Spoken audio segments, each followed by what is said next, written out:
Bab 1444, menyebabkan kekacauan 7. Wen Ya, yang beberapa detik lalu masih menjadi tahanan, kini duduk di punggung Vermilion Bird, menatap ke bawah ke arah para elf. Seorang wanita muda dengan senyum di wajahnya duduk di samping Wen Ya. Meskipun dia masih muda, dia sudah menunjukkan tanda-tanda keanggunan yang tak tertandingi, dan alisnya agak mirip dengan Wen Ya.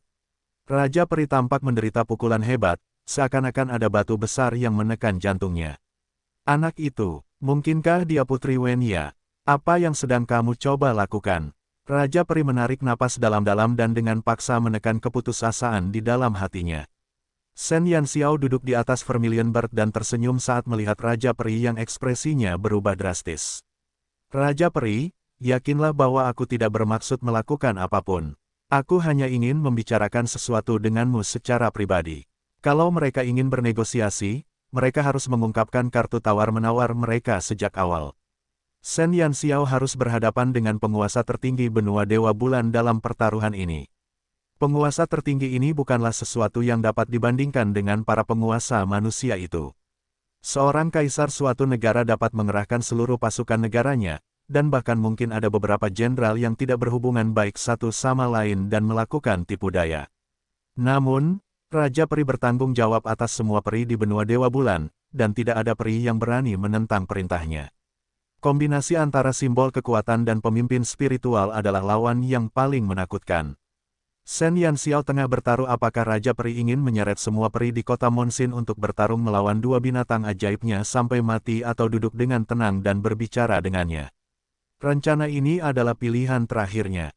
Jika bukan karena ingin segera menemukan ayahnya, Shen Yanxiao tidak akan memilih rencana yang penuh risiko seperti itu. Namun, Shen Yanxiao menyembunyikan pikirannya dengan baik. Di mata para elf, dia benar-benar teroris yang sangat sombong. Ekspresi Raja Peri tampak sangat serius.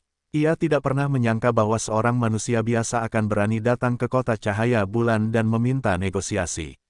Dia benar-benar manusia paling berani yang pernah dilihatnya. Apa hakmu untuk bernegosiasi dengan rajaku? Fen Chu berdiri di hadapan Raja Peri dengan ekspresi tegang dan menatap Shen Yanxiao yang berbicara kasar. Shen Yanxiao mengangkat alisnya dan mengangkat tangannya. Dalam sekejap, raungan taoti dan teriakan Vermilion Bird naik turun. Tanpa serangan apapun, raungan dari dua makhluk tingkat mitologi ke atas itu menimbulkan gelombang kejut yang besar. Beberapa elf di dekat garis depan hampir pingsan karena gelombang kejut itu.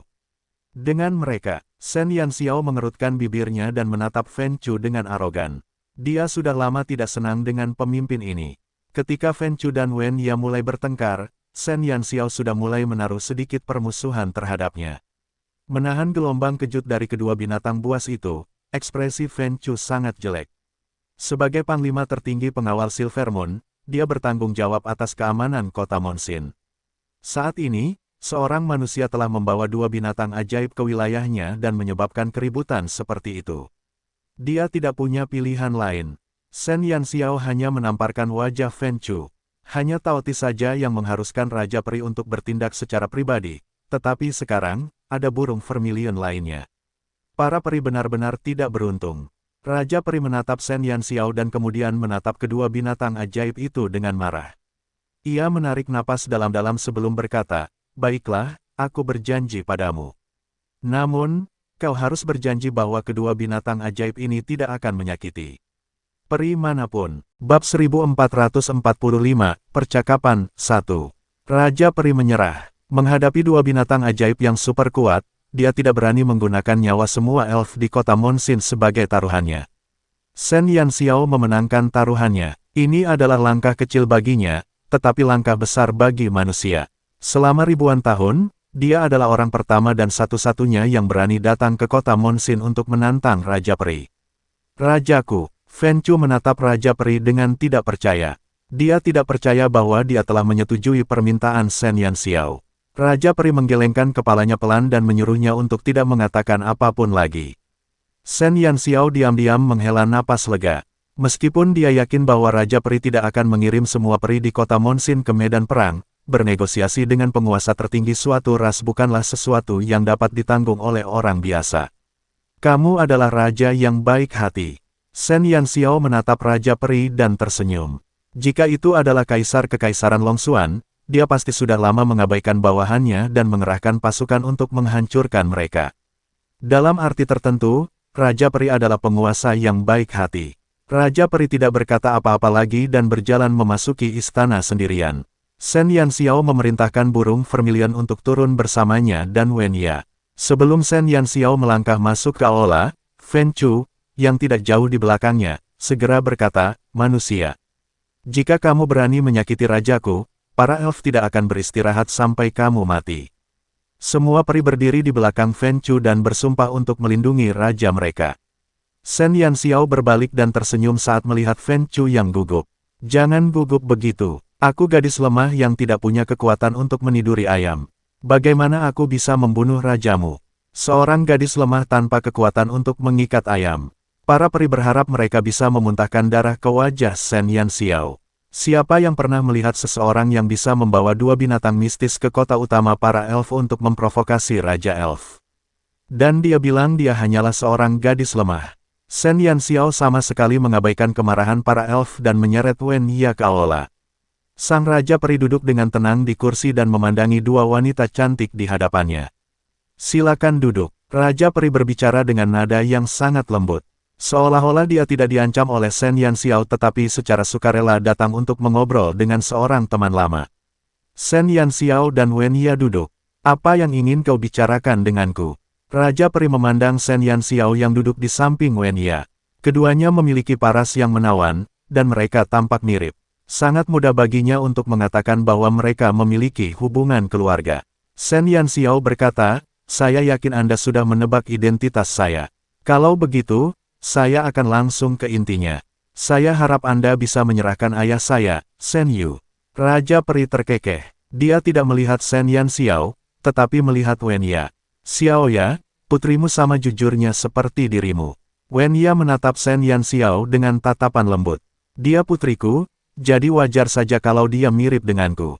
Raja Peri berkata, "Dulu, saat pertama kali memasuki kota Monsin, aku ingat betul bahwa kau selalu begitu lembut dan anggun di mata orang luar. Namun, itu bukanlah dirimu yang sebenarnya. Kepribadianmu tidak sedamai para peri. Sebaliknya, kau lebih seperti manusia. Mungkin perbedaan inilah yang membuatku memperhatikanmu." Wen Ya tidak berbicara. Dia sudah memiliki suami dan anak. Dia tidak ingin membicarakan masa lalu. Saat ini, dia hanyalah seorang wanita yang ingin melindungi keluarganya. Bab 1446, Ayah dan Ibu yang Buas 1. Keheningan Wen Ya membuat Raja Peri merasa bahwa kenangan masa lalu mudah dilupakan. Dia menghela napas dan menoleh ke Shen Yanxiao. "Apakah kamu akan percaya jika aku mengatakan bahwa aku tidak menahan Shen Yu? Bagaimana menurutmu?" Shen Yanxiao mencibir. Raja Peri memaksakan senyum dan berkata, "Sebenarnya, percaya atau tidak, aku tidak menahan ayahmu. Setelah aku menangkap ibu dan ayahmu hari itu, niatku semula memang untuk memisahkan dan menahan mereka. Namun, tidak lama setelah ayahmu ditahan, seekor naga perak datang ke kota Monsin dan kemudian membawa ayahmu pergi. Aku tidak tahu kemana perginya." Shen Yanxiao mengerutkan kening. Dia tidak percaya pada Raja Peri. Namun, Wen Ya menunjukkan sedikit keterkejutan setelah mendengar apa yang dikatakan Raja Peri. "Ibu, apakah ibu tahu sesuatu?" Shen Yanxiao menatap tatapan heran Wen Ya dan bertanya. Wen Ya menggigit bibirnya. "Jika tebakanku benar, naga perak itu pasti Long Xi. Panjang Xi." Shen Yanxiao bingung. Akan tetapi, Raja Peri tiba-tiba menampakkan ekspresi menyadari sesuatu. "Maksudmu Long Xi, naga perak bersayap 6. Kenapa dia membawa Shen Yu pergi?" Wen Ya memegang tangan Shen Yanxiao. Ada sedikit rasa puas dan tidak berdaya di matanya. "Ayahmu, Shen Yu, adalah pria yang luar biasa. Tahukah kamu mengapa aku memperhatikannya di antara puluhan ribu manusia saat itu? Karena hari pertama aku melihatnya, ada seekor naga berdiri di sampingnya."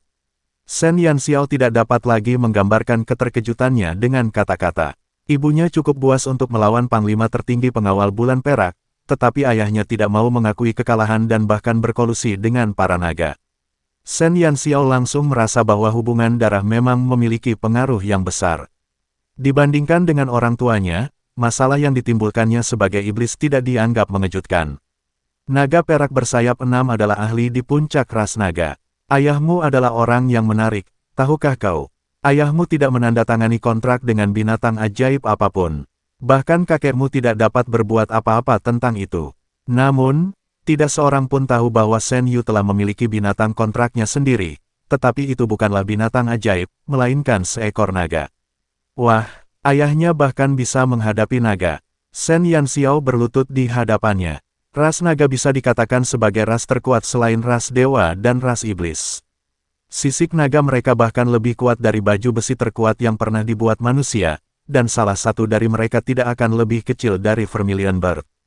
Naga pada dasarnya rakus. Mereka suka mengumpulkan segala macam harta dan menimbunnya hingga harta tersebut menumpuk seperti gunung di sarang mereka. Sarang mereka sebanding dengan perbendaharaan negara kerajaan manusia. Dahulu, banyak manusia yang ingin mencuri kekayaan ras naga. Pada akhirnya, para ksatria pembunuh naga gagal dan semuanya berubah menjadi tumpukan tulang. Jika para elf memiliki prasangka besar terhadap manusia, maka bisa dikatakan para naga meremehkan manusia. Baik atau buruk, para elf akan berdagang dengan manusia, tetapi para naga bahkan enggan berbincang dengan manusia. Menurut pendapat mereka, manusia yang rapuh tidak ada bedanya dengan semut di tanah. Seberapa mampukah Shen Yu menandatangani kontrak dengan seekor naga? Lebih jauh lagi, itu adalah naga perak bersayap 6 yang merupakan yang kedua setelah naga emas bersayap 8 di antara para naga. Shen Yanxiao merasa sulit membayangkan bahwa orang tuanya begitu kejam hingga dia merasa prestasinya sangat tidak ada apa-apanya jika dibandingkan. Bab 1447, Ayah dan Ibu yang Buas 2. Kekuatan bertarung naga manapun sebanding dengan binatang ajaib tingkat tinggi dan itu hanya memperhitungkan naga bumi tingkat terendah. Adapun naga langit yang memiliki sayap dan dapat terbang di angkasa, semuanya merupakan binatang iblis tingkat mitos. Bagi naga langit, jumlah sayap yang mereka miliki melambangkan kekuatan mereka. Naga putih bersayap 2, naga merah bersayap 4, naga perak bersayap 6, dan naga emas bersayap 8. Kekuatan bertarung naga perak bersayap 6 setara dengan binatang suci. Bahkan jika Taoti memulihkan kekuatan bertarungnya, dia mungkin bukan lawannya. Adapun naga emas bersayap 8, itu adalah naga kuat yang hanya muncul dalam legenda. Dikatakan bahwa ia dapat dengan mudah menghancurkan binatang ajaib legendaris. Shen Yanxiao merenungkan pikiran batinnya saat dia masih linglung. Tampaknya orang tuanya tidak bisa dianggap remeh. Tidak heran ibunya berani menyelundupkan jalan ke kota Monsin sendirian. Liar, terlalu buas. Longxi adalah nama naga perak bersayap 6 itu. Meskipun dia telah menandatangani kontrak dengan ayahmu, dia tidak selalu berada di sisi ayahmu. Sebagian besar waktunya, dia tinggal di wilayah ras naga. Saat itu, ketika kita diserang, Longxi berada jauh di pulau ras naga. Setelah terluka parah, aku menyelinap ke benua Dewa Bulan bersama ayahmu. Meskipun aku mencoba menghubunginya, ayahmu sedang koma, jadi aku tidak bisa menghubunginya. Sekarang setelah kupikir-pikir, ayahmu pasti telah menghubungi Longxi setelah dia bangun, dan Longxi itu pasti datang dan membawanya pergi. Wen Ya tidak tahu apakah harus tertawa atau menangis.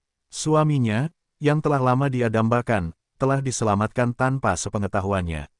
Shen Yanxiao berkedip, lalu mengapa Longxi tidak menyelamatkan ibu? Wen Ya melirik Raja Peri. Raja Peri memaksakan senyum dan berkata, ketika aku memenjarakan ibumu di istanaku, meskipun naga perak bersayap 6 itu berusaha mencarinya, aku telah sepenuhnya menyembunyikan auranya.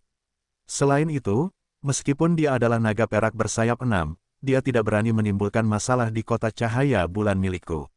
Bagaimanapun, para peri dan naga memiliki perjanjian damai satu sama lain. Jika dia bertindak terlalu jauh, itu mungkin akan menyebabkan perang antara kedua ras.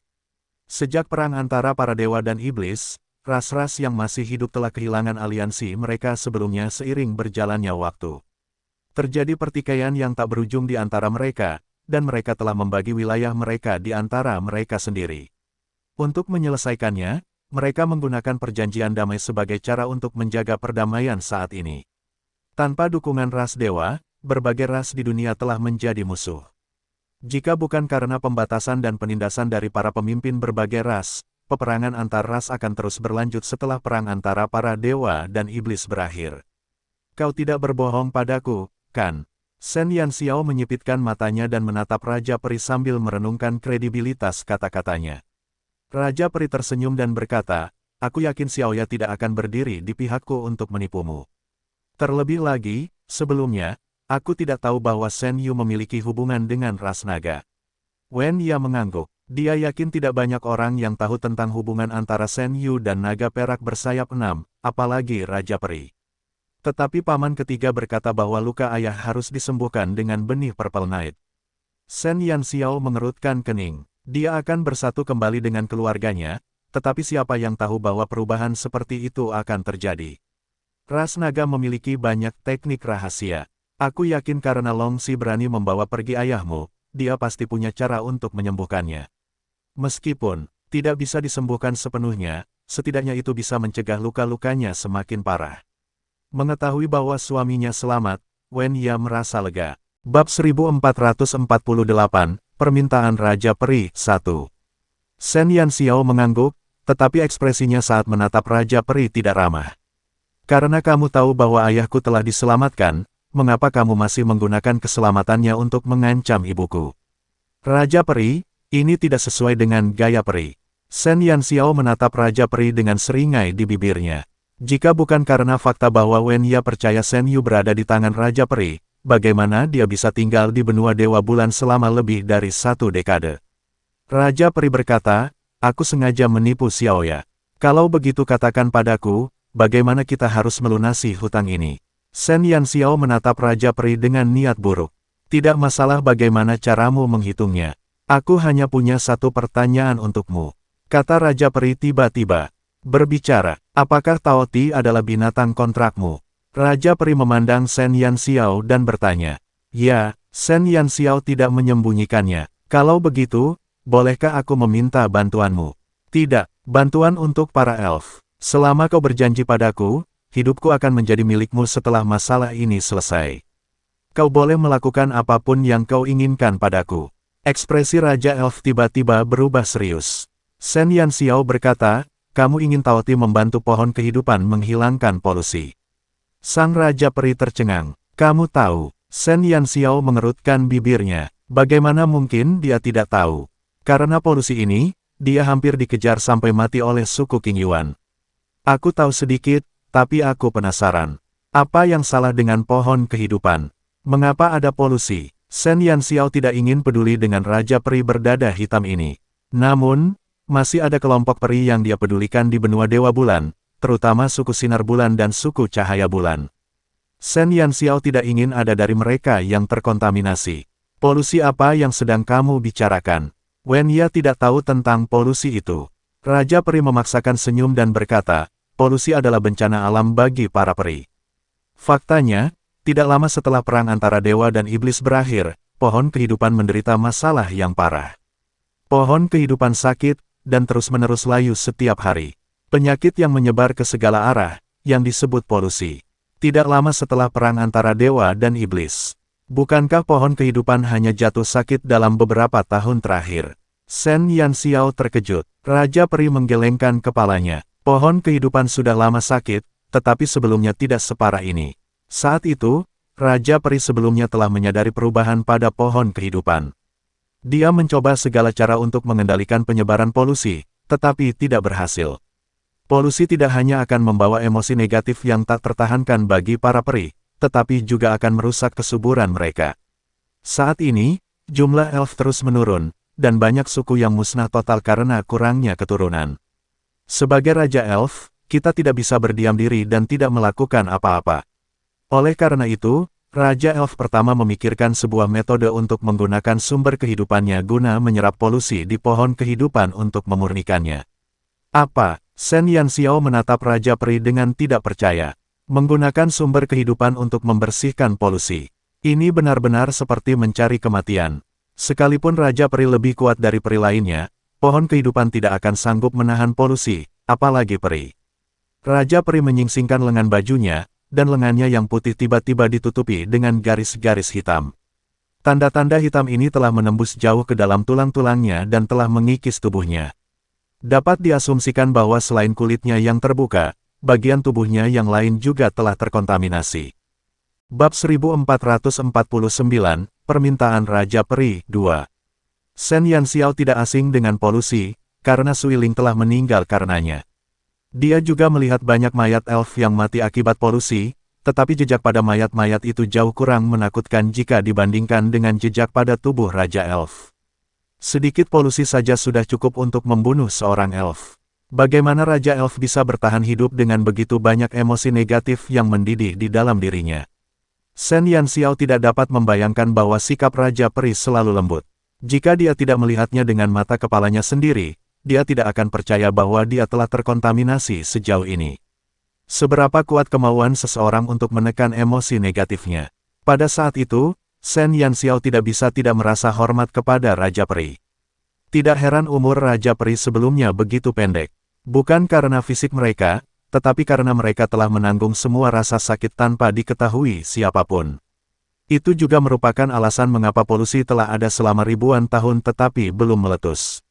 Ini adalah tembok yang tidak bisa ditembus yang dibangun oleh Raja Peri sebelumnya menggunakan darah dan daging mereka. Aku hampir mencapai batasku, tetapi kondisi pohon kehidupan telah memburuk selama bertahun-tahun. Karena itu, aku tidak punya pilihan selain menahan Taoti di ruang bawah tanah, berharap dia bisa membantu para elf melewati krisis ini suatu hari nanti. Aku tahu kau membenciku, tetapi aku ingin memintamu untuk menyelamatkan para elf. Jika ini terus berlanjut, para elf akan benar-benar menghilang dari dunia ini dalam 1000 tahun lagi. Ekspresi Raja Elf dipenuhi dengan keputusasaan. Siapa yang bisa mengerti mengapa dia menyaksikan pohon kehidupan menurun dari hari ke hari dan jumlah rakyatnya berkurang dari hari ke hari. Dibandingkan dengan masa ketika perang antara dewa dan iblis meletus, jumlah elf saat ini kurang dari 1/10 dari jumlah sebelumnya. Raja Peri tidak dapat lagi mengendalikan penyebaran polusi. Bahkan jika ia berusaha sekuat tenaga untuk menyerap sejumlah besar polusi, ia tidak dapat menyelamatkan para peri. Keputusasaan membanjiri pikiran dan tubuh Raja Peri. Shen Yanxiao terkejut. Dia tidak menyangka polusinya begitu serius. Lebih baik membantu suku Monsin. Tolong selamatkan para elf. Raja Elf yang mulia meneteskan air mata. Ini adalah ketakutannya terhadap genosida rasial dan rasa frustrasinya atas ketidakmampuannya. Shen Yanxiao menggertakkan giginya dan berkata, aku bisa meminta bantuan Taoti, tetapi kamu harus berjanji padaku bahwa kamu akan memulihkan status suku Monsin setelah ini selesai. Mengenai hidupmu, aku tidak peduli. Jadilah Raja Peri yang baik, dan jangan biarkan tragedi ini terulang. Raja Peri memandang Shen Yanxiao. Kondisi Shen Yanxiao begitu sederhana hingga sulit dipercaya. Dalam situasi seperti itu, dia tidak akan berkedip bahkan jika Shen Yanxiao ingin mencabik-cabiknya. Namun, dia tidak memanfaatkannya. Dia memilih untuk menyelamatkan para elf, hampir tanpa syarat. Aku berjanji padamu, kata Raja Peri dengan penuh semangat. Shen Yanxiao menarik napas dalam-dalam dan berkata, saya punya syarat lain. Silakan bicara, saya ingin cabang pohon kehidupan. Shen Yanxiao tidak lupa bahwa penyelesaian Clemens membutuhkan cabang pohon kehidupan. Tidak masalah, selama itu bisa menyelamatkan pohon kehidupan dan menghilangkan polusi, belum lagi satu cabang, Raja Elf bahkan bisa memberikan semua buah di pohon kehidupan kepada Shen Yanxiao. Aku akan bicara dengan Taoti. Shen Yanxiao berdiri. Meskipun dia bukan peri sungguhan, hal itu sangat memengaruhinya. Raja Peri bersandar di kursi sambil memperhatikan Shen Yanxiao pergi. Xiaoya, kamu punya putri yang baik. Bab 1450, Permintaan Raja Peri 3. Di luar istana, semua peri sedang menunggu dengan hikmat. Ketika mereka melihat Shen Yanxiao, mereka segera mengangkat busur mereka. Raungan, Taoti segera meraung pada para elf dan menggeser tubuhnya yang berat untuk melindungi Shen Yanxiao. Shen Yanxiao mengabaikan para elf itu dan berjalan ke sisi Taoti. Dia meletakkan satu tangan di atasnya dan memulai percakapan dengannya menggunakan energi mentalnya. Taoti, ya, jika aku memintamu memakan sesuatu yang tidak kamu sukai, apakah kamu bersedia? Tanya Shen Yanxiao, apakah kamu harus memakannya? Jika aku tidak makan, aku akan gelisah. Kalau begitu, saya akan memakannya. Bahkan jika itu sesuatu yang tidak saya sukai, saya akan memakannya jika diminta oleh guru. Persahabatan saat membantu seseorang di saat mereka membutuhkan sangatlah dalam. Taoti selalu ingat bahwa setelah dia kelaparan sekian lama, Shen Yanxiao lah yang memberinya suapan pertama makanan. Selama ini, mulut Taoti tidak pernah diam. Namun, tidak peduli seberapa banyak dia makan, Shen Yanxiao tidak akan mengerutkan kening. Selama dia ingin makan, Shen Yanxiao akan memuaskannya. Baiklah, setelah kamu selesai makan, aku akan membawamu kembali ke benua cemerlang dan mencarikanmu makanan terbaik. Shen Yanxiao tersenyum. Mungkin Tao Ti tidak sepintar itu, tetapi semua emosinya sangat lugas. Rasa jijik dan suka akan diungkapkan secara terus terang. Ya, para peri tidak menyadari percakapan di antara mereka. Mereka hanya berjaga-jaga. Tak lama kemudian, Raja Peri keluar dari istana. Begitu dia muncul, para peri segera mengepung Shen Yanxiao dan Tao Ti. Burung vermilion di langit segera melebarkan sayapnya dan bersiap menyerang. Namun, detik berikutnya, dia menerima perintah Shen Yanxiao untuk tidak menyerang. Kalian boleh pergi. Apa yang terjadi hari ini adalah kesalahpahaman.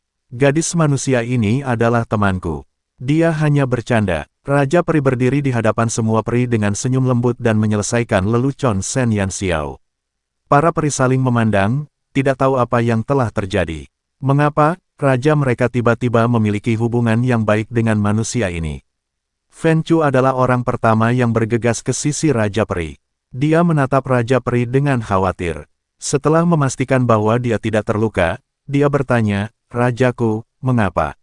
Sang Raja Peri menggelengkan kepalanya pelan. "Kembalilah dan beristirahatlah." Fen Chu menggertakkan giginya. Dia tidak punya pilihan selain mengikuti perintah Raja Peri dan memerintahkan anggota pengawal bulan perak untuk pergi. Pada saat yang sama, dia juga telah diberhentikan dengan paksa oleh Raja Peri. Setelah para elf pergi, Tao Ti dan Vermilion Bird berubah menjadi wujud manusia dan berdiri di sisi Shen Yanxiao. Raja Peri tersenyum saat melihat Tao Ti menarik lengan baju Shen Yanxiao. Sulit membayangkan bahwa binatang itu akan memiliki penampilan yang begitu menggemaskan setelah berubah. Tao Ti, Raja Peri membungkuk dan menatapnya.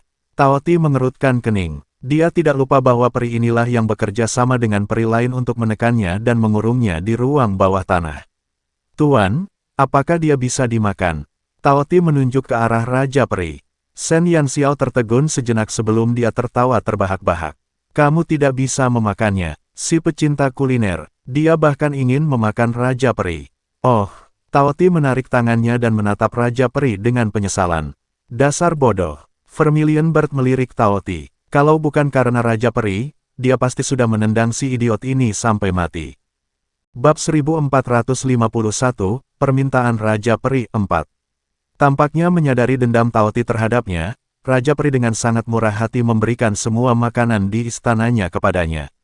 Di bawah serangan setumpuk makanan lezat, meskipun Tao Ti tidak mengibaskan ekornya ke arah Raja Peri, setidaknya cara dia memandangnya tidak lagi telanjang dengan kata, "ingin makan," tertulis di atasnya.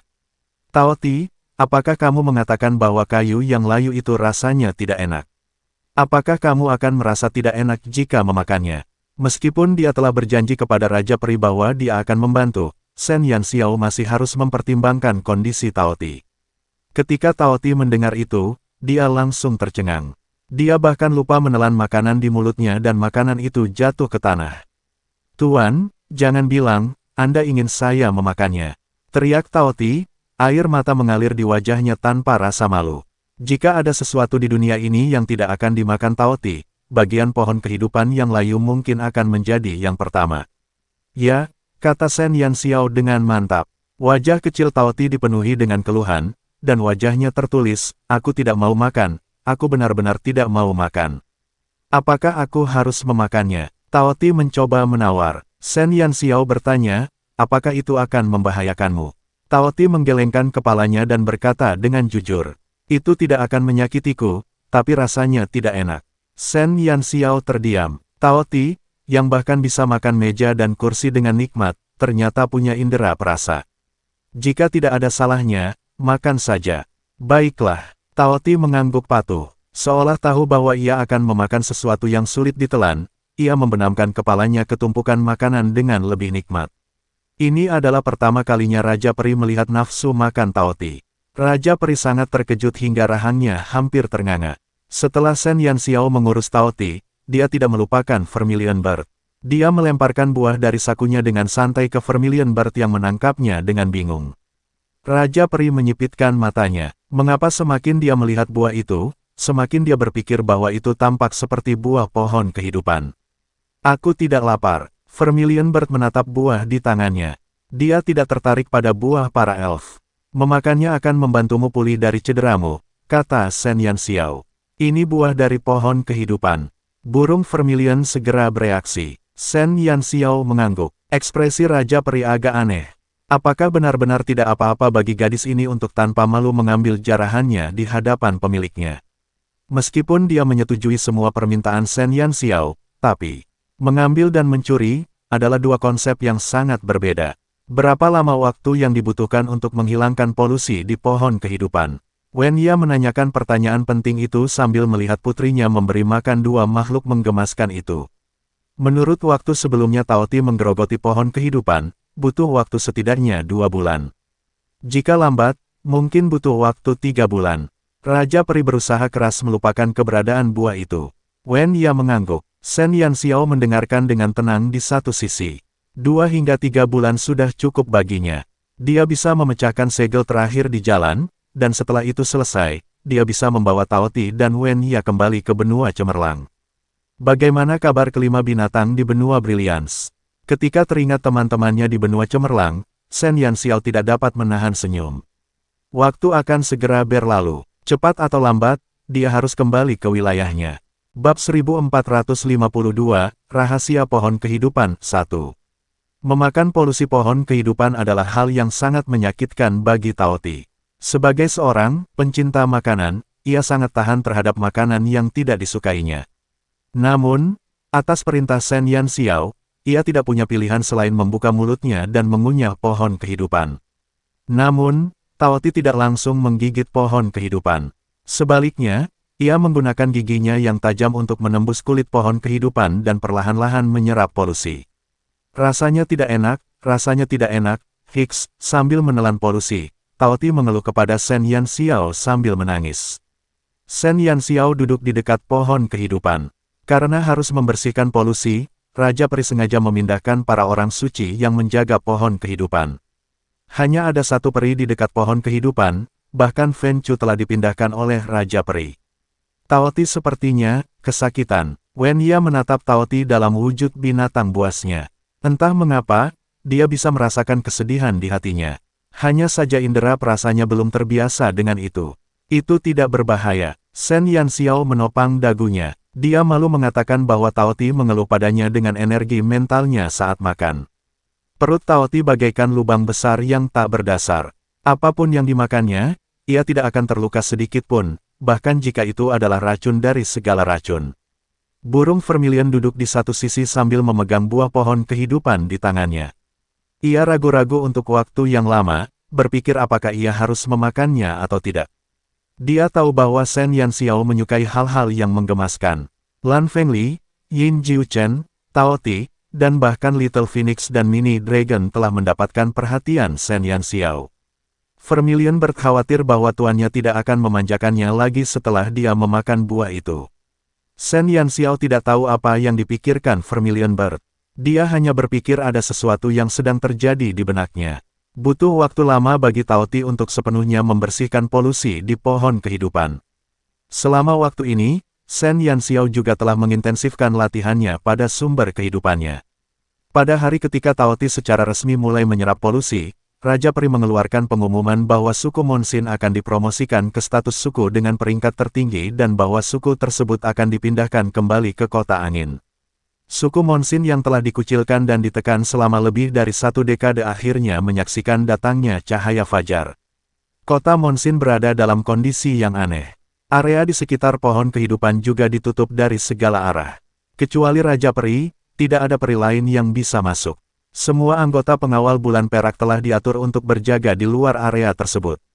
Adapun para saintes, mereka telah memperoleh kebebasan dalam waktu singkat dan dapat kembali ke suku mereka untuk beristirahat sementara. Tidak seorang pun tahu apa yang terjadi di area sekitar pohon kehidupan. Meskipun para elf penasaran, mereka tetap mengikuti instruksi Raja Elf. Tao Ti mati-matian menyerap polusi di pohon kehidupan, berdoa agar ia dapat mengakhiri kehidupan tragis ini sesegera mungkin. Waktu sebulan bagaikan pasir hisap yang lenyap dalam sekejap mata. Segel terakhir Shen Yanxiao akhirnya menunjukkan tanda-tanda akan mengendur. Dia percaya bahwa tidak lama lagi, dia akan dapat memecahkan segel terakhir dan memperoleh kekuatan dahsyat yang belum pernah dia alami sebelumnya. Namun, ketika semua orang mengira hari-hari mereka akan terus berjalan dengan damai. Namun, pohon kehidupan mengalami perubahan yang luar biasa. Bab 1453, Kelahiran Kembali Dewa Iblis 1. Tepat saat Shen Yanxiao bersiap membawa Tao Ti untuk menyerap polusi seperti biasa, pohon kehidupan langsung berubah hitam pekat dalam sekejap. Warna hitam pekat menyebar ke seluruh pohon kehidupan, dan daun-daun hijaunya layu dalam sekejap. Apa yang terjadi? Shen Yanxiao menatap pohon kehidupan yang tiba-tiba berubah, dan firasat buruk tiba-tiba muncul di hatinya. Wajah Raja Peri langsung pucat pasi. Para peri yang berjaga di luar menyadari perubahan besar di pohon kehidupan, dan mereka semua membelalakkan mata saat melihat daun-daun yang layu. Hampir dalam sekejap, semua elf merasakan sumber kehidupan mereka telah rusak parah dan kekuatan mereka terkuras dalam sekejap. Aura gelap yang pekat terpancar dari pohon kehidupan. Aura ini adalah yang terkuat yang pernah dialaminya. Kekuatan Raja Peri menghilang dalam sekejap, dan dia hampir kehilangan keseimbangan. Pohon kehidupan terhubung dengan sumber kehidupan para elf. Setelah pohon kehidupan dihancurkan, para elf akan selamanya kehilangan hak mereka untuk menjadi lebih kuat. Aura ini sangat familiar. Suara Xiu tiba-tiba terdengar di benak Shen Yanxiao. Sebelum Shen Yanxiao bisa melakukan apapun, Xiu sudah keluar dari tubuhnya dan memadatkan tubuhnya di sekitar pohon kehidupan. Apa yang terjadi? Wen Ya melihat perubahan di pohon kehidupan, matanya dipenuhi dengan keterkejutan. Karena naluri binatang mereka, Tao Ti dan Vermilion Bird praktis berubah menjadi wujud binatang pada saat yang sama saat mereka menatap pohon kehidupan dengan waspada. Ada sesuatu yang buruk di pohon kehidupan. Burung Vermilion menyampaikan pesan kepada Shen Yanxiao. Xiu, apa itu? Shen Yanxiao berdiri di belakang Xiu. Dia merasa ada sesuatu yang salah jika Xiu menunjukkan reaksi yang begitu besar. Xiu menyipitkan matanya dan mengulurkan tangan untuk melindungi Shen Yanxiao. Detik berikutnya, pohon kehidupan meledak. Kabut hitam langsung menyelimuti sekelilingnya. Aku tidak menyangka akan bertemu denganmu lagi, Asura. Sebuah suara berat tiba-tiba bergema di kabut. Ekspresi Xiu berubah serius. Di dalam kabut hitam, sebuah sosok tinggi yang samar-samar mulai terbentuk. Dia adalah seorang pria tampan dan tak terkendali dengan rambut hitam panjang dan mata ungu yang tersembunyi di balik kabut hitam. Di belakangnya, sepasang sayap hitam pekat terbentang, dan dia dengan bangga melayang di udara. Dua tanduk hitam panjang menandakan datangnya mimpi buruk. Ras iblis, Raja Peri merasa sulit bernapas karena aura gelap yang kuat. Dia melebarkan matanya dan menatap siluet hitam yang melayang di udara. Mata ungu, sayap daging, dan tanduk setan. Ras iblis yang pernah membawa malapetaka bagi semua ras telah muncul kembali di dunia.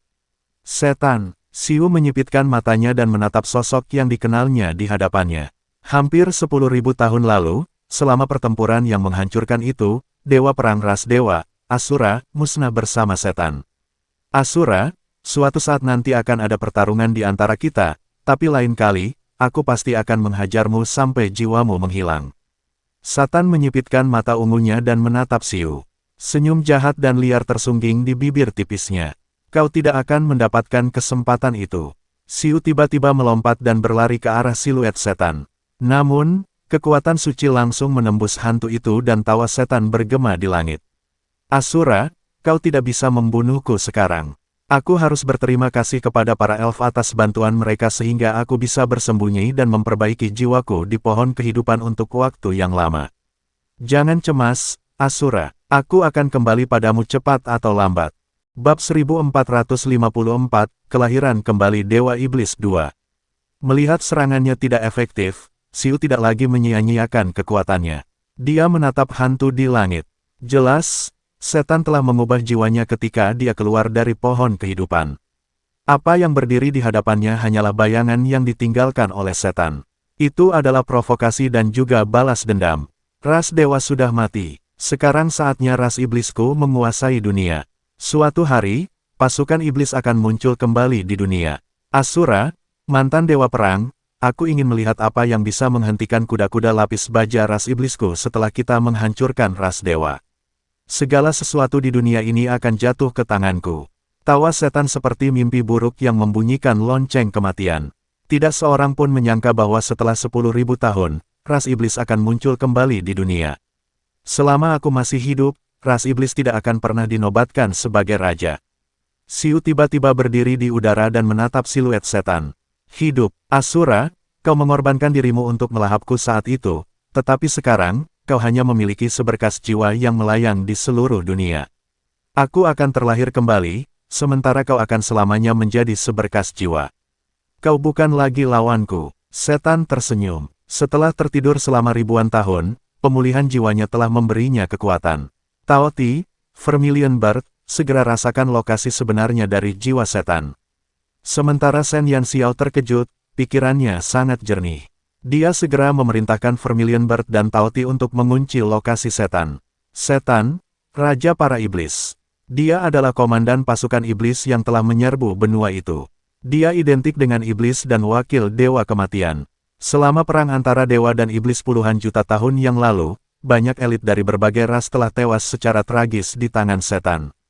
Jika bukan karena kemunculan dewa perang Asura, dunia mungkin akan diperintah oleh ras iblis. Aku akan terlahir kembali. Hantu setan perlahan menghilang dari pandangan semua orang, meninggalkan kata-kata menakutkan itu. Dewa iblis terlahir kembali. Saat bayangan setan menghilang, kabut hitam perlahan menghilang. Pohon kehidupan yang telah membesarkan para elf selama jutaan tahun telah tumbang, hanya menyisakan tunggul pohon yang patah. Setan, kekuatan Raja Peri telah terkuras. Sebagai Raja Peri, setiap generasi Raja Peri akan menghubungkan sumber kehidupan mereka dengan pohon kehidupan saat mereka ditunjuk. Selama pohon kehidupan masih ada, mereka akan tetap hidup. Jika pohon kehidupan mati, mereka akan mati. Tak pernah dalam mimpinya yang terliar, Sang Raja Peri menduga bahwa setan, sang dewa iblis, tinggal di kedalaman pohon kehidupan. Dia akhirnya mengerti mengapa pohon kehidupan mengalami perubahan aneh tidak lama setelah perang antara dewa dan iblis berakhir.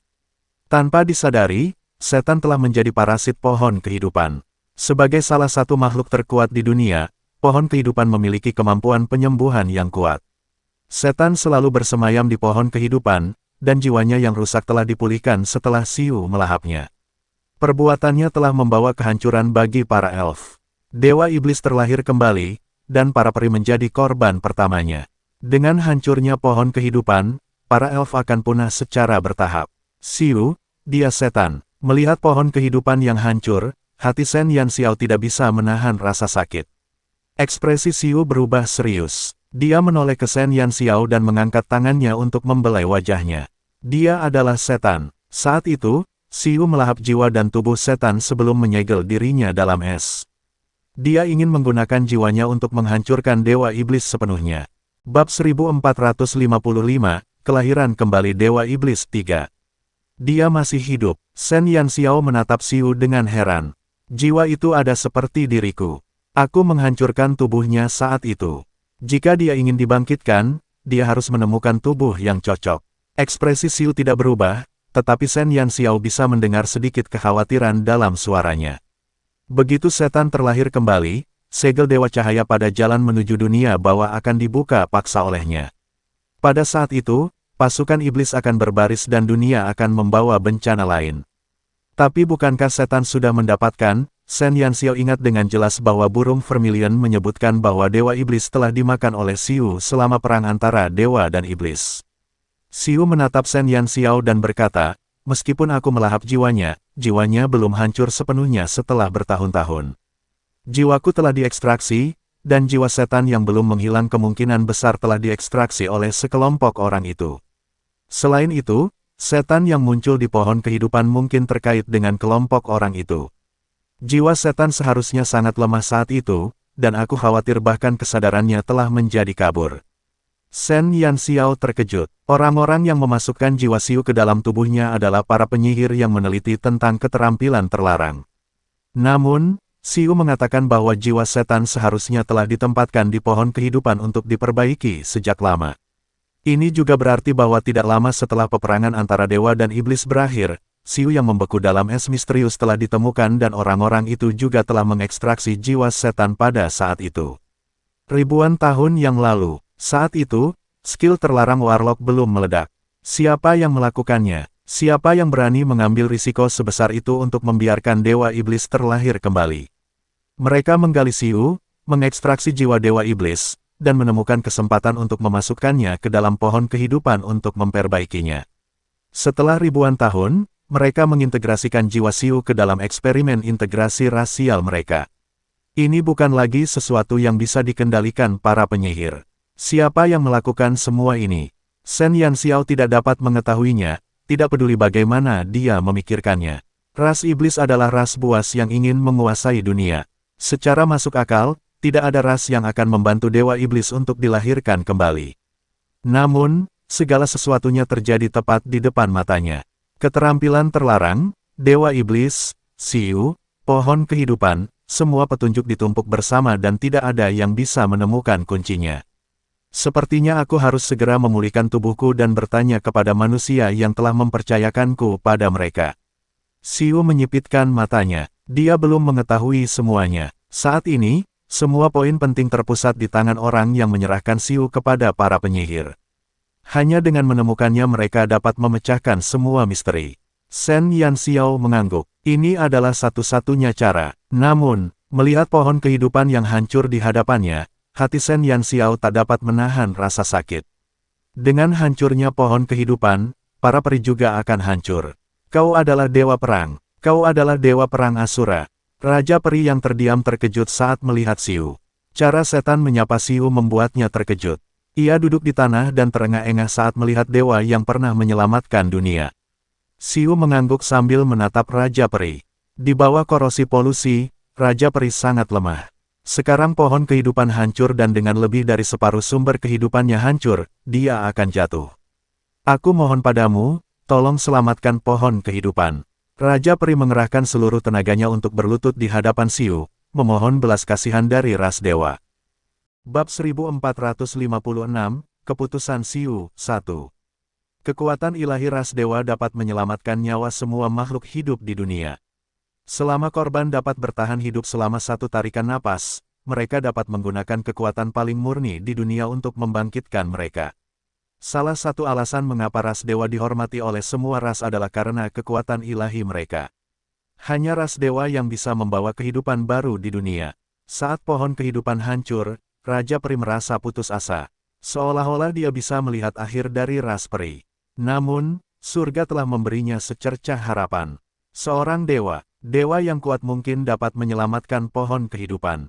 Aku mohon padamu, tolong selamatkan pohon kehidupan. Tolong selamatkan para elf. Para elf selalu percaya pada ras dewa. Tolong berkati kami dan lindungi kami dari kepunahan. Napas Raja Elf menjadi semakin cepat. Hidupnya hampir berakhir, tetapi dia masih harus menyelesaikan misinya sebagai Raja Elf. Mereka tidak bisa membiarkan para elf binasa begitu saja. Siu menatap dingin ke arah Raja Peri yang sedang memohon. Ras dewa memiliki sifat yang sombong dan acuh tak acuh. Sejak Siu lahir, dia tidak pernah mengalami suka maupun duka yang besar. Satu-satunya orang dalam hidupnya yang dapat menggerakkan hatinya adalah Shen Yanxiao. Permohonan Raja Peri tidak menggerakkan jiwanya yang beku. Siu, Shen Yanxiao menatap Siu. Dia tidak ingin para elf itu binasa. Kau ingin aku menyelamatkan mereka. Siu menatap Shen Yanxiao seolah meminta pendapatnya. Shen Yanxiao tidak menjawabnya secara langsung. Sebaliknya, dia bertanya, bisakah kamu menyelamatkan pohon kehidupan? Ya, Siu mengangguk. Apakah itu akan membahayakanmu? Shen Yanxiao tidak punya pilihan selain bertanya. Dia tidak suka memperbaiki tembok timur. Itu hanya akan menghabiskan sedikit energi dan aku mungkin akan memasuki masa tidur. Selama kamu terus menyerap unsur-unsur gelap untukku setelah kembali ke benua cemerlang, aku akan pulih dalam waktu singkat. Siu mengusap kepala Shen Yanxiao. Dia tahu bahwa Shen Yanxiao mengkhawatirkannya. Sebenarnya, Siu tidak berniat untuk berdiam diri dan tidak melakukan apapun sejak awal. Meskipun dia memiliki temperamen yang dingin, dia tidak pernah melupakan tugasnya sebagai dewa. Bahkan jika Shen Yanxiao tidak mengatakan apapun, dia tidak akan membiarkan para elf binasa. Namun, Siu ingin Shen Yanxiao dihargai. Dia ingin para elf berutang budi padanya. Dengan kebangkitan Dewa Iblis dan bencana yang akan datang, tidak akan mudah lagi bagi ras lain di dunia untuk bersatu lagi. Benua cemerlang tempat manusia tinggal akan menjadi medan perang utama dan garis depan perang di masa depan. Karena itu, Xiu harus menyiapkan sekutu yang kuat untuk Shen Yanxiao. Para peri adalah salah satu sekutu pilihan Xiu. Kehancuran pohon kehidupan akan mengakibatkan kematian Raja Peri dalam waktu dekat, dan kematian Raja Peri saat ini akan menyebabkan para peri jatuh ke dalam kekacauan. Sebelum pemilihan Raja Peri berikutnya, para peri tidak akan memiliki kekuatan tempur yang cukup untuk dibicarakan. Jika ras iblis menyerbu pada saat itu, para elf tidak hanya tidak bisa menjadi sekutu yang dapat diandalkan, tetapi mereka juga akan menjadi beban. Xiu tidak akan pernah membiarkan hal itu terjadi. Dapat dikatakan bahwa Xiu sedang membuat rencana untuk masa depan Shen Yanxiao. Akan tetapi, dia tidak akan pernah membiarkan Shen Yanxiao mengetahui hal ini.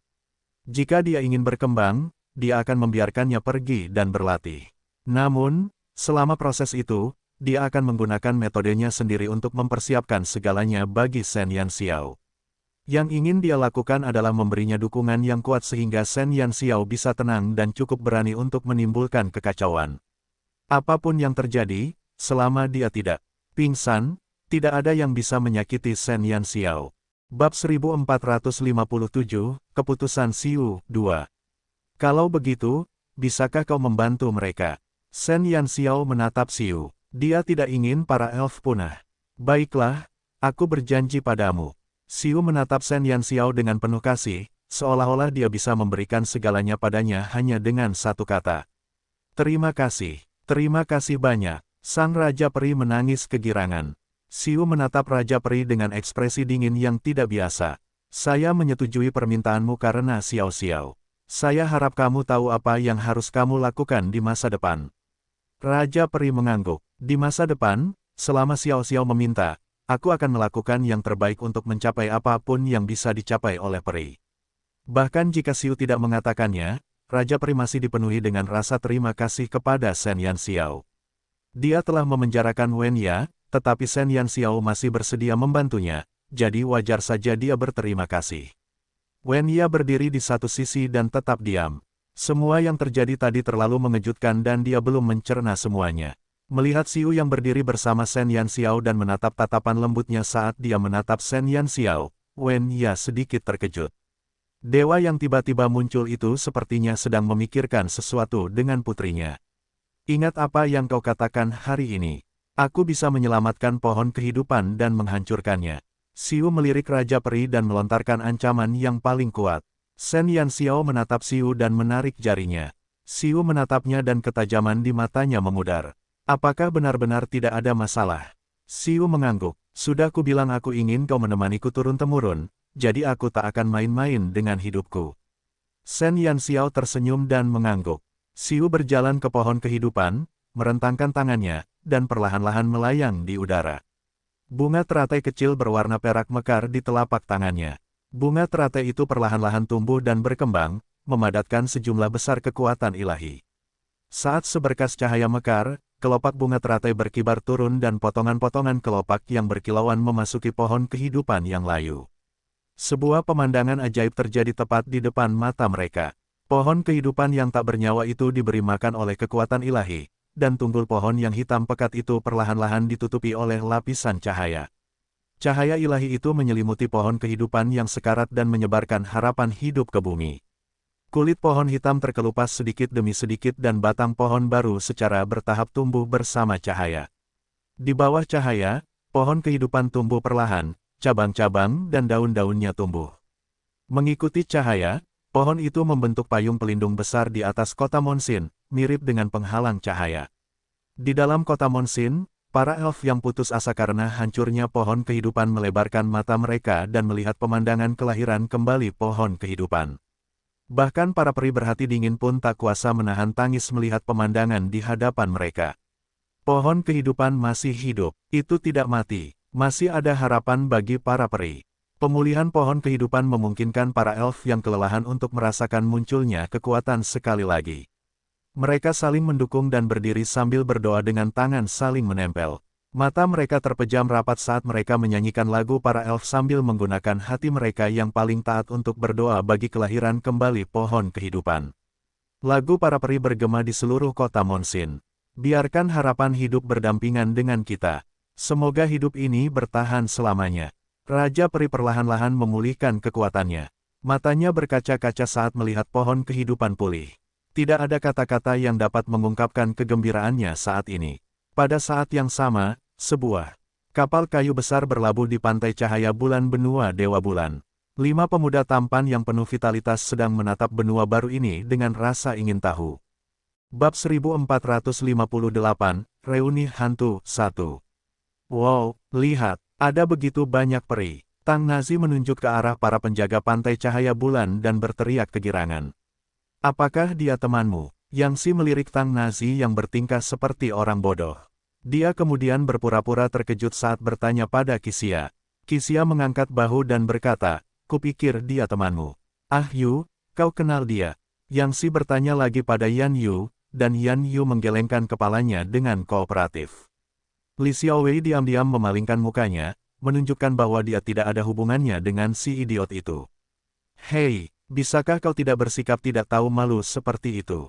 Tang Nazi dengan marah menatap keempat rekannya yang berusaha keras untuk memutuskan hubungan dengannya. Katakanlah, Tang Nazi, tidak apa-apa jika kau kehilangan muka di benua cemerlang, tetapi tidakkah kau merasa kasihan pada umat manusia karena terburu-buru kehilangan reputasi mereka di negeri para peri? Qixia menyilangkan lengannya dan menatap Tang Nazi yang marah sambil tersenyum. Bagaimana mungkin aku memalukan? Tang Nazi mengerutkan kening. Keberadaanmu sendiri sudah sangat memalukan. Yang Si menyerang Tang Nazi dengan tidak sopan. Yang Si, aku ingin bertarung denganmu 1 lawan 1. Seorang pendekar pedang melawan seorang paladin. Mari kita lihat siapa yang lebih tangguh. Yan Yu mengangkat alisnya. Tidak, seharusnya seorang pendekar pedang agung melawan seorang ksatria naga agung. Li Xiaowei melangkah maju untuk mengoreksinya. Dalam waktu kurang dari setahun, kelimanya telah tumbuh dengan cepat. Saat ini, mereka semua adalah profesional tingkat lanjut. Seorang ksatria naga agung, carilah seekor naga sebelum kau bicara. Tang Nazi mendengus. Meskipun Yang Si telah menjadi seorang ksatria naga agung, tidak ada naga yang bisa ditungganginya. Apakah kau mendiskriminasi naga biru milikku? Yang Si sudah memperlihatkan pedangnya. Tang Nazi terdiam. Para elf di daerah pesisir tidak terpengaruh oleh pohon kehidupan karena mereka berada jauh dari kota Monsin. Mereka hanya melebarkan mata dan menatap kelima pemuda manusia yang luar biasa di depan mereka sambil menggosok telapak tangan dan bersiap untuk menyaksikan pertarungan mereka. Mereka ditempatkan di Moonlight Coast, jadi mereka adalah para elf yang paling banyak berurusan dengan manusia. Mereka telah berinteraksi dengan banyak manusia. Manusia yang mereka temui beragam, ada yang tinggi, pendek, gemuk, dan kurus. Namun, hanya sedikit yang sehebat kelima pemuda sebelumnya. Namun, bukankah mereka teman baik? Mengapa mereka hendak memulai perkelahian? Sulit bagi para peri untuk memahami cara manusia berinteraksi. Baiklah, lihat betapa sombongnya kalian. Kami di sini bukan untuk melihat kalian berdua bertengkar. Kami punya hal lain yang harus dilakukan. Yan Yu menatap Tang Nazi dan Yang Si tanpa daya dan mengingatkan mereka tentang tujuan mereka. Oh benar, kita masih punya banyak hal yang harus dilakukan. Tang Nazi segera menarik kembali postur bertarungnya dan menggaruk kepalanya. Dia menatap tanah hijau tak berujung di depannya dan berkata, aku ingin tahu di mana Xiao Xiao sekarang.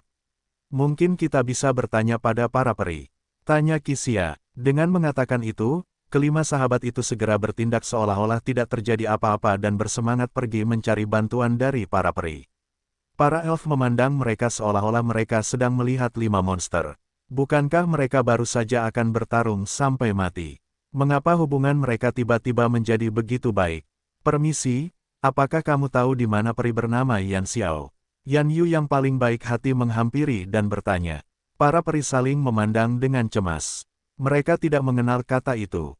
Tepat ketika hantu itu mengira mereka tidak akan mendapat jawaban, sesosok tubuh ramping berjalan keluar dari antara para elf. Dan di dadanya tergantung lencana hitam dan lencana suku King Yuan. Apakah maksudmu peri di bawah umur? Bab 1459, Reuni Pantom 2. Ya, Yan Yu mengangguk. Aku yakin dia seharusnya berada di kota Monsin sekarang, kata peri itu tanpa ekspresi. Terima kasih. Setelah mendapatkan lokasi pasti Shen Yan Xiao, kelima anggota Pantom segera melewati inspeksi pantai cahaya bulan. Selagi dia melihat kelima pemuda itu pergi, peri yang memberi mereka arahan diam-diam kembali ke posisi semula. Hanya bisa dikatakan bahwa mereka berlima telah memikirkan hal-hal yang terlalu sederhana. Ketika mereka tiba di gerbang menuju kota tingkat kuning, mereka dihentikan. Para elf yang menjaga kota memberitahu mereka bahwa mereka harus memiliki izin eksklusif bagi pedagang manusia untuk memasuki kota tersebut. Adapun Monsin City, jangan pernah pikirkan itu. Para elf bersikap terlalu kaku. Kami tidak akan melakukan hal buruk jika mereka mengizinkan kami masuk. 5 binatang yang ditolak hanya bisa menemukan padang rumput di kota dan duduk. Baiklah, ini akan terlambat setelah malam ini. Bagaimana menurutmu? Tang Nazi melihat ke arah yang lain. Mereka sedang dikejar waktu. Para peri melarang kita pergi ke sana. Apakah kita harus mendengarkan mereka? Kisia mengangkat alisnya. Pantom tidak pernah mengikuti aturan. Seperti yang diduga, kaulah yang terburuk. Tang Nazi tersenyum dan meninju bahu Kisia. Kita harus sampai di kota Monsin sebelum malam ini. Kisia mengulurkan tinjunya. Tentu saja, keempat orang yang tersisa tiba-tiba berdiri dan saling beradu tinju. Pada hari badai ini, 2 binatang mistis besar tiba-tiba muncul di kota biasa tingkat Qian di benua Dewa Bulan. Naga biru membubung tinggi di langit, sementara kilin menunggangi awan keberuntungan. Binatang-binatang ajaib yang besar memenuhi pandangan setiap peri saat mereka membubung tinggi di langit dan menuju ke kota Monsin. Di kota Monsin, pohon kehidupan perlahan-lahan mendapatkan kembali vitalitasnya yang dulu. Setelah setan pergi, semua polusi telah menghilang tanpa jejak, dan pohon kehidupan menjadi semakin tinggi dan kuat di bawah pengaruh kekuatan suci. Setelah Xiu menyembuhkan urat terakhir pohon kehidupan, sosoknya perlahan mendarat di tanah. Saat dia mendarat, sosoknya yang tinggi sedikit bergoyang. Xiu, Shen Yanxiao terkejut. Dia segera berlari ke sisi Xiu dan memeluk pinggangnya. Aku baik-baik saja, hanya sedikit lelah. Xiu menepuk kepala Shen Yanxiao. Shen Yanxiao tidak mengatakan apa-apa. Meskipun Xiu berusaha keras untuk menyembunyikan kebenaran, dia dapat dengan jelas merasakan bahwa Xiu jauh lebih lemah dari sebelumnya. Bahkan, dia lebih lemah daripada saat dia berada di Sun Never Sets. Perasaan ini sangat jelas di hati Shen Yanxiao. Dia menggertakkan giginya, tahu bahwa Xiu hanya menghiburnya. Bagaimana bisa begitu mudah untuk menghidupkan kembali pohon kehidupan? Xiu masih dalam kondisi jiwanya, dan mengonsumsi sejumlah besar kekuatan suci pasti akan menguras sebagian besar kekuatannya yang terkumpul. Dalam beberapa hari, aku akan dapat memecahkan segel terakhir. Pada saat itu, mari kita kembali ke Sun Never Sets. Aku akan mencoba yang terbaik untuk menyerap elemen gelap untuk mengisi kembali kekuatanmu. Shen Yanxiao membenamkan kepalanya di dada Xiu. Kata-kata manis itu mencolok tanpa substansi. Kasih sayang hanya bisa diungkapkan melalui tindakan. Xiu memeluk Shen Yanxiao, dan keduanya berdiri di bawah pohon kehidupan, saling berpelukan. Siapa orang itu? Sebuah teriakan memecah keheningan. Di langit di atas kota Monsin, Azure Dragon dan Kilin berdiri di udara. Kelima anggota Pantom yang duduk di punggung mereka menatap kedua sosok yang berpelukan itu.